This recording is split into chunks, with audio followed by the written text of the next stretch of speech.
Demandez les nouvelles, l'actualité de vos people préférés. Gilles Farina-Vallée. Bonjour à tous, au sommaire, cette semaine, Colette Mansart bouleverse The Voice, Michel Polnareff en tournée, Laurent Lafitte, maître de cérémonie à Cannes et Paul McCartney contre l'IA. C'est une scène rare et touchante que les téléspectateurs de The Voice ont pu découvrir cette semaine. À 96 ans, la compositrice Colette Mansart, active dans les années 50, a fait son grand retour dans l'émission. Après avoir chanté « Que reste-t-il de nos amours » de Charles Trenet lors de sa première apparition, Colette Mansart est revenue pour nous offrir un titre émouvant, « Comment faire pour être heureux ». Un moment de télévision touchant et puissant qui inscrit Colette Mansart comme la véritable révélation de ce The Voice 2025.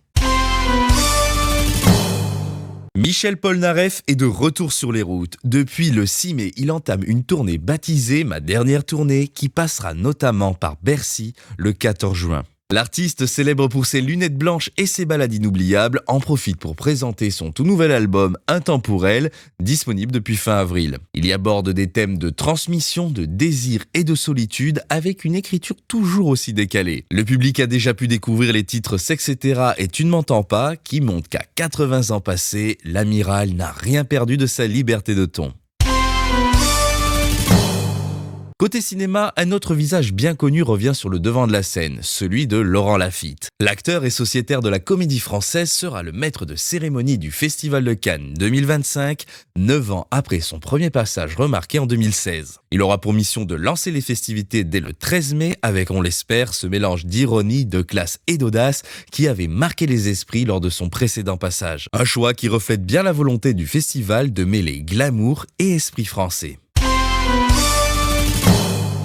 Et enfin, une prise de parole qui résonne fortement dans le monde de la musique. Paul McCartney, légende vivante des Beatles, tire la sonnette d'alarme face aux usages de l'intelligence artificielle. Il demande au gouvernement britannique de mieux protéger les créateurs, pointant du doigt les risques de reproduction automatique d'œuvres sans autorisation ni rémunération. L'IA peut créer à partir de nos voix, de nos textes, mais sans conscience ni respect, a-t-il dit.